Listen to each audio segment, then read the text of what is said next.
The number 13 hit me before the calendar did. I wasn't looking for it. I was deep inside a research hole about ancient Mesoamerican trade networks, following a footnote about agricultural cycles, when a single sentence stopped me cold. It said, almost in passing, that no fewer than 11 distinct civilizations, on at least 4 separate continents, independently organized their ceremonial year around 13 months of 28 days each. 11 civilizations. 4 continents. One number. That's 364 days.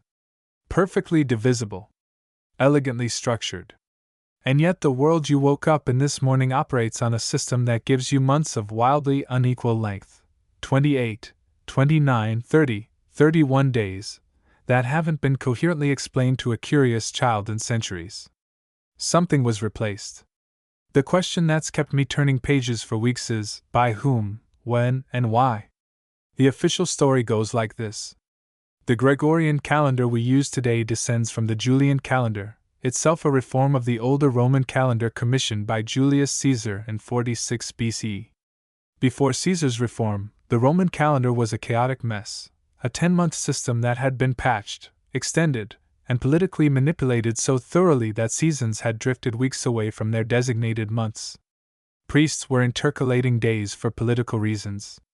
The calendar had become a tool of power before Caesar even touched it.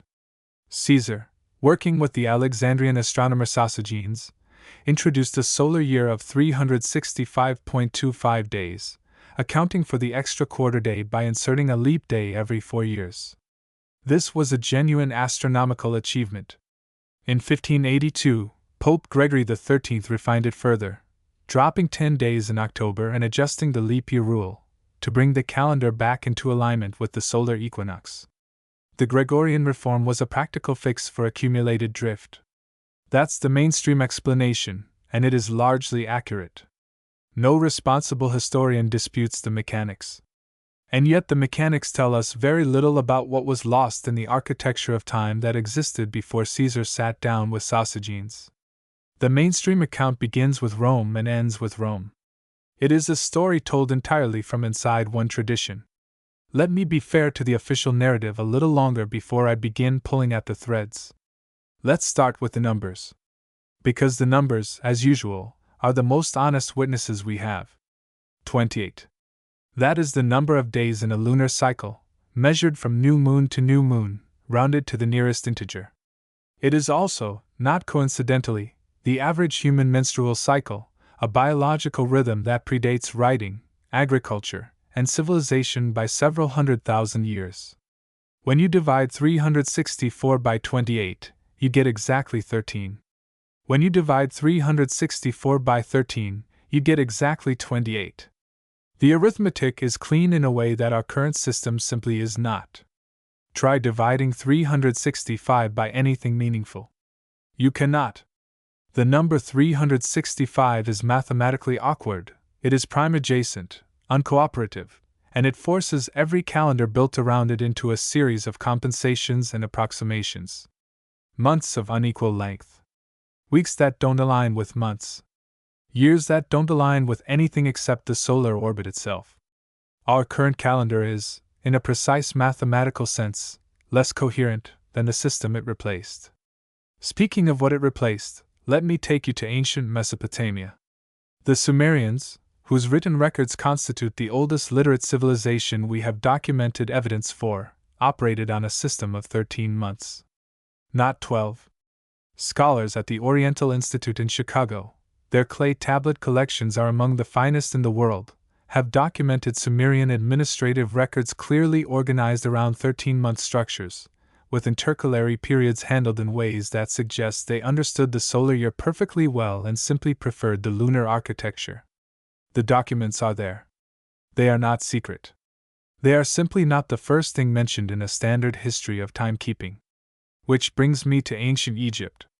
The original pre-dynastic Egyptian calendar divided the year into 13 months of 4 7-day weeks, an organization the Egyptologist R. A. Parker documented extensively in his 1950 work The Calendars of Ancient Egypt, held at the Oriental Institute and the British Museum. Egypt later adopted a 12-month administrative calendar under pressure from And this is where I want you to pay attention: external political relationships with Rome. Not because the 13-month calendar was astronomically inferior. Because the empire required synchronization. That is a bureaucratic argument, not a cosmological one. The pattern compounds when you travel. Let me show you how far it reaches. The ancient Celts of Western Europe observed a 13-month lunar calendar called the Coligny calendar, one of the most complete surviving examples of a pre-Roman European timekeeping system. The Coligny bronze tablet, discovered in 1897 near Ain, France, and now held in the Gallo-Roman Museum of Lyon, clearly shows a sophisticated 13-month structure with intercalary months to reconcile the lunar cycle with the solar year. Celtic scholars note that this calendar almost certainly predates Roman contact with the region by centuries. The Maya civilization, entirely independent of any European influence, developed the Tzolk'in, a 260-day ceremonial calendar that intersected with the 365-day Hab calendar and a 52-year cycle. But here is what rarely gets mentioned in casual discussions. The deeper organizational unit of Mayan time was constructed around cycles of 28 and 13. The numbers appear again. Not because of cultural transmission, the Atlantic Ocean was uncrossed, but because the moon does what the moon does, and 28 days is 28 days whether you're in Yucatan or Gaul. The Ethiopian Orthodox Church still uses a 13-month calendar today. It is called the Gizi calendar, and it divides the year into 12 months of 30 days each, plus a 13th month, called Pagum, of 5 or 6 days. Ethiopia was never fully colonized, and it never fully adopted the Gregorian system as its primary civil calendar. The Coptic Church of Egypt uses the same underlying structure. These are not fringe communities. They are ancient Christian institutions with millions of adherents, and they have been counting 13 months for over 2,000 years. The timing is almost theatrical. Every major resistance to the Gregorian calendar's global adoption clusters around populations that maintained institutional independence from the specific corridor of Roman Catholic Europe that drove the calendar reform. I want to acknowledge something before I go further. It's entirely possible that the 13-month calendar was abandoned simply because solar timekeeping is more useful for agriculture. The sun, not the moon, governs planting seasons. A solar year of 365 days, whatever its mathematical inelegance, tracks the solstices more reliably than a purely lunar system. Many historians make exactly this argument, and it is not a stupid one. But here is what that argument cannot explain. The 13-month calendar, as practiced by the Celts, the Egyptians, and the Mesopotamians, was not purely lunar. It was a lunisolar system. It tracked both the moon's cycle and the solar year simultaneously, using intercalary periods to keep them synchronized. The people who built these calendars were not ignorant of the sun. They were tracking both celestial bodies in a single coherent system, and they were doing it more elegantly, mathematically, than the system we use today. The argument that we abandoned the 13-month calendar because it was astronomically inferior collapses under examination. What we can demonstrate is that it was politically inconvenient. And that is a different thing entirely. Let me walk you through what the historical record actually shows about the transition. 46 BC, Julius Caesar commissions the Julian calendar reform. The 10-month Roman calendar, itself already a political instrument, is replaced. The new calendar has 12 months. The numbering of September, October, November, and December, literally 7th, 8th, 9th, and 10th, in Latin, no longer matches their position in the year. They are the 9th, 10th, 11th, and 12th months in the Julian system. The names become vestigial. Nobody changes them. That should, at minimum, tell you something about how the transition happened, quickly, and without full reconsideration of the underlying architecture. 1582 c. Pope Gregory XIII issues the papal bull Inter Gravissimas, establishing the reformed calendar. The stated purpose is astronomical, to correct drift from the Council of Nicaea's solar calculations. But the reform is adopted almost exclusively by Catholic nations first. Protestant nations resist for decades. Britain doesn't adopt it until 1752. Russia doesn't adopt it until 1918, under Soviet pressure. The resistance is framed as theological or political. But buried in the historical literature is a more interesting note. Many of the resisting populations had folk calendar traditions, saints' days, agricultural festivals, fire ceremonies, organized around 13 divisions of the year. The archival trail of what was actively suppressed is, almost by definition, thin. Documents describing non-Roman timekeeping systems were held predominantly in religious institutions. Monasteries burned. Archives were consolidated under institutions that had every reason to privilege their own calendrical tradition.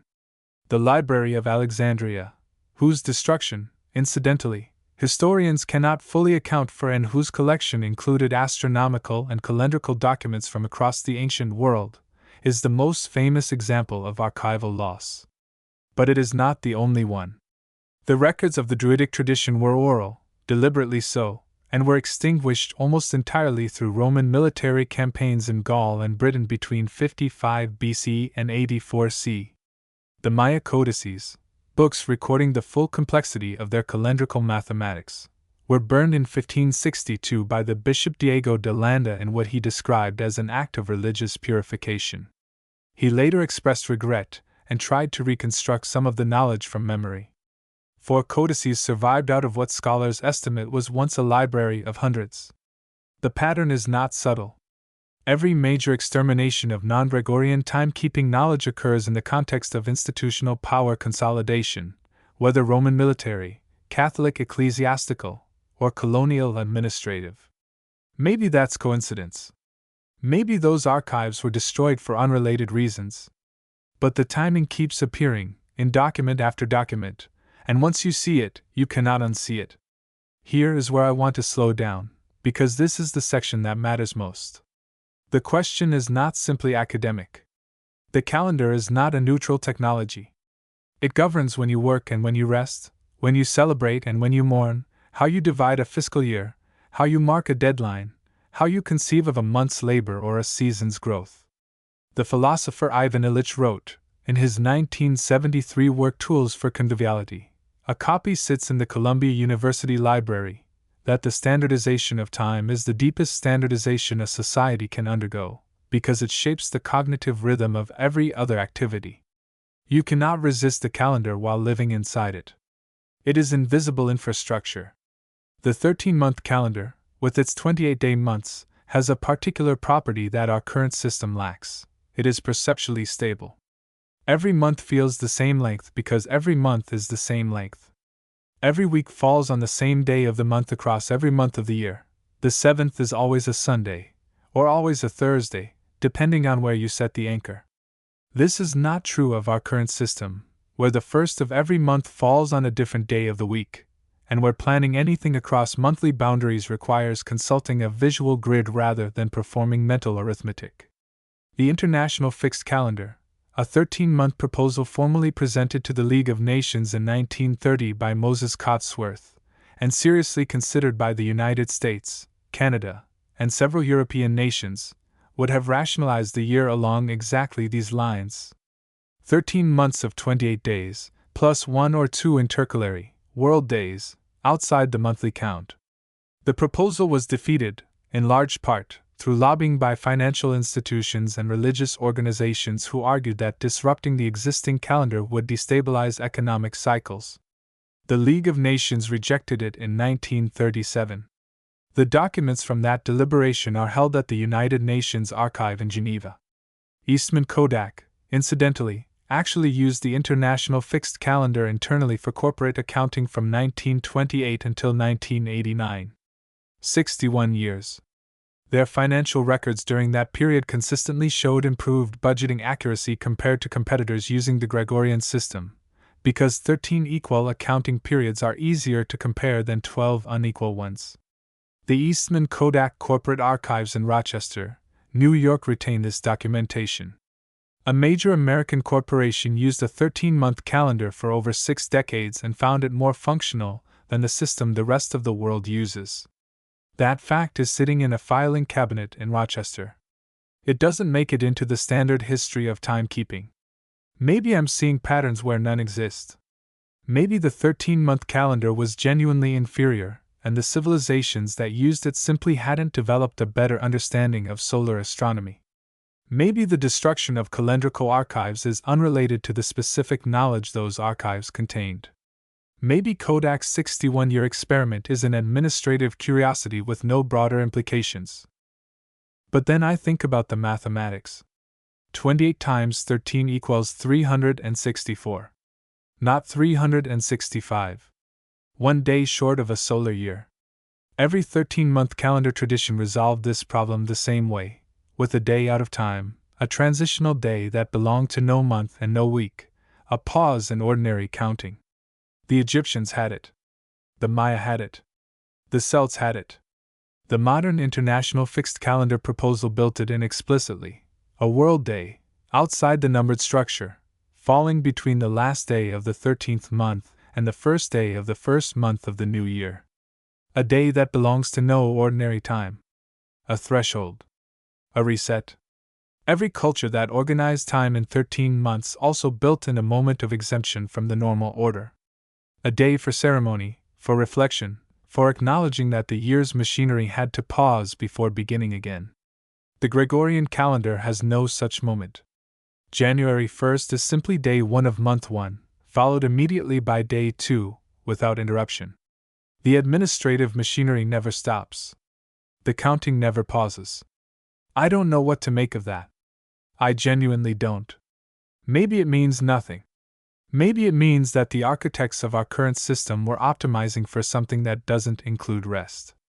Maybe the day out of time was a beautiful accident of the mathematics, and its disappearance is a beautiful accident of history. Or maybe it tells us something about what was considered valuable in the older way of counting time, and what was considered expendable in the new one. I want to end where every investigation like this has to end, not with answers, but with what remains. The Coligny calendar is still in Lyon, sealed behind glass. The Eastman Kodak accounting records are in Rochester. The clay tablets are in Chicago. The Ethiopian Orthodox Church still counts 13 months. The word September still means 7th month, and refers to the 9th. The number 365 is still mathematically inelegant, and 364 is still perfectly divisible by 13 and by 28. These things coexist with the calendar on your phone, on the wall, and the government document that timestamps your life. The system you live inside has a history. That history has gaps, and the gaps cluster around specific moments of institutional consolidation, Roman, Catholic, colonial, when the power to name time passed from many traditions into one. I can't tell you the 13-month calendar was suppressed by design. I can tell you that the evidence of its suppression is archival, documented, and waiting in several cities around the world for anyone who wants to look.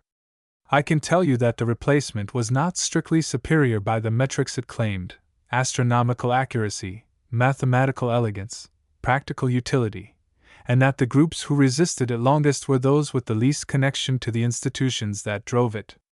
And I can tell you that somewhere in the transition, a day was lost. A day out of time. A day that belonged to no month and no week and no counting system. A day that was, by definition, not inside the machinery of ordinary time. That day is gone now. Most of us don't know it ever existed. And once you know that it did, once you see the mathematics, and the archaeology, and the 61 years of Kodak accounting, and the Ethiopian 13th month sitting perfectly intact in a tradition that refused to disappear, you cannot quite look at the calendar the same way again.